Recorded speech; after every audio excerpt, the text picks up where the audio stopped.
Hello and welcome to this Let's Build an Orc Army video with me, Marc, from the Xenovids channel. So I've got the Orc Codex in front of me. I've done a previous video about the HQ section, talking about some tactics, reviewing some of the stats and the things in that section, and then saying tactics and what I would do with putting it in an army in composition wise. So the next section after the HQ is the troops section. So in the troops section there is two options. So you've got your boys, the standard orc kind of bulk, as you would say. You will see a lot of boys on the table generally. Formations generally have a lot of these in big numbers and lots and lots and lots and lots of them.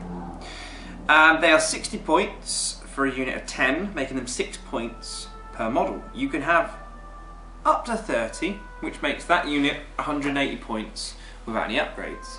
You get a weapon skill 4, ballistic skill 2, strength 3, toughness 4, 1 wound, initiative 2, 2 attacks, leadership 7, 6 up save. Again, from these stats, it would suggest that they are designed for close combat. Although they have a low initiative and low strength, they have 2 attacks, toughness 4 and weapon skill 4. They have a slacker, chopper, stick bombs. Here we go, special rule, furious charge and mob rule. So furious charge is good, you get that extra when you charge. The entire mob may replace their sluggers with shooters for a point a model. The entire mob may take heavy armour for 4 points a model, and every 10 models in the unit, one orc boy may replace their ranged weapon with either a big shooter or a rocket launcher for 5 points a model. One other model may be upgraded to a boss knob for 10 points. They can then have special weapons like the claws and stuff. The boss knob may take a boss bow, and you can have a truck as a dedicated transport. Now I will talk about the dedicated transport in this section, even though it is technically a fast attack choice. In 7th edition the fast attack transports have kind of changed and they're now in the fast attack section. But I'll talk about that in just a second. So the Orc Boys, 180 points, give them a knob, generally that's standard, that's 10 points, that's 190. Give him a power claw, that is about 20-ish points. So you're going over 200 points for a 30 strong unit, designed for close combat. And the knob gives you a power claw, meaning you can break open some tanks and some heavy armour and stuff like that. General tactics for these, boys before toys. You wouldn't normally see them with a truck, because in a truck the capacity for it is only 12 models.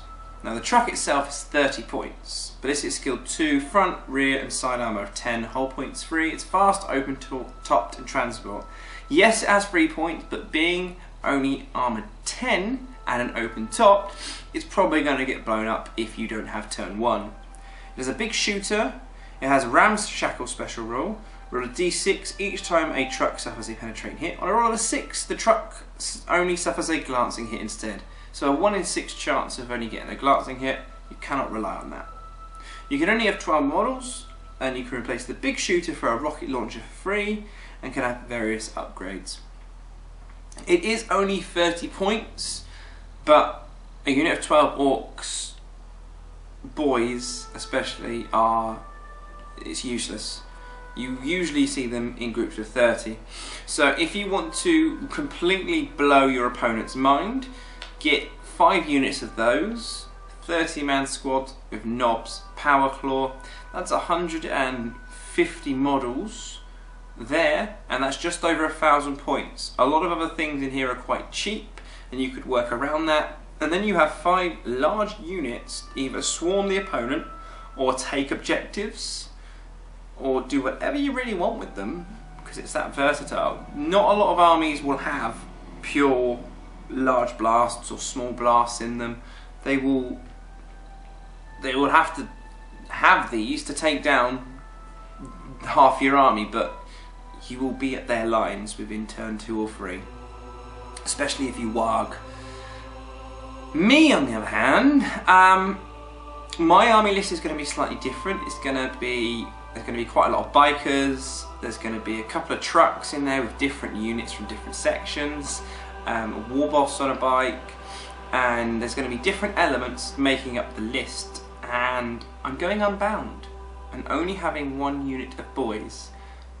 Yes, I know it's sacrilege, and that may be a hindrance for the future when I have this army and play it. But I'm going to have a 30-man squad with Knob, Power Claw, but in that unit I will also include a Pain Boy and this Gruck Face Ripper. Here's a little sneaky peek of him.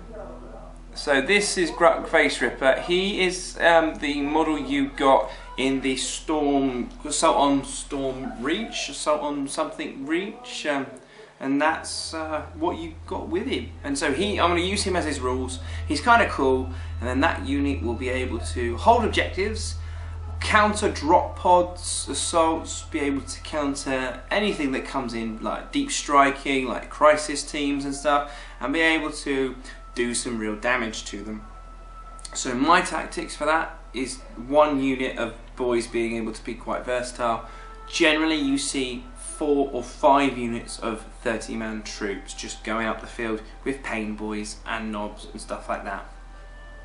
The next unit is the Gretchen. Now Gretchen are kind of like the goblins of the Orc army. They're 35 points and you get 10 Gretchen and a run herd.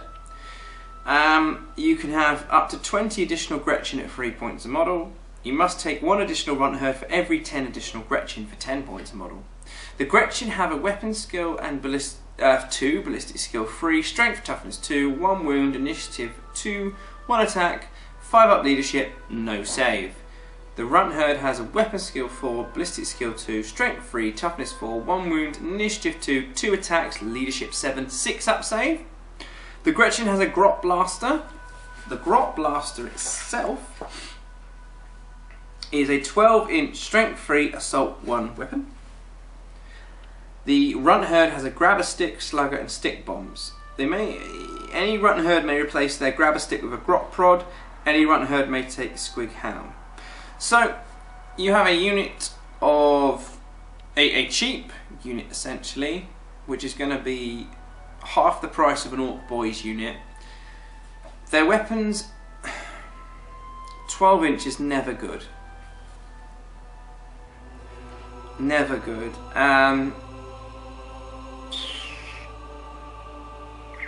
You could possibly... You could buy a truck for the boys and then detach the truck from the boys unit and have these guys jump in and then have a really cheap, essentially 65 point unit to fly up the field and grab an objective, I suppose. But I'm really finding it hard to find a reason to have Gretchen when boys are a lot better, in my opinion. So that is the troop section. You have boys who can have a truck and you've got Gretchen. Gretchen are goblins essentially in the Orc codex. The boys, we all know about the boys. They're good. And you can either have them in large numbers and large units with all these different formations. And if you collect an Orc army, you're going to be buying a lot of boys. And they're quite fun to put together and paint. I've painted a few up already. I'll be doing a showcase video soon. It's kind of focusing on my face. But I will do a showcase video of the Orcs that I've done so far over the coming weeks, which will be quite cool. And the colour scheme I'm doing, and some painting tutorials. So, troops, get boys. Please let me know in the comment section below what you use for your troop section and what you feel about Gretchen, because I just can't get my head around why you would take them.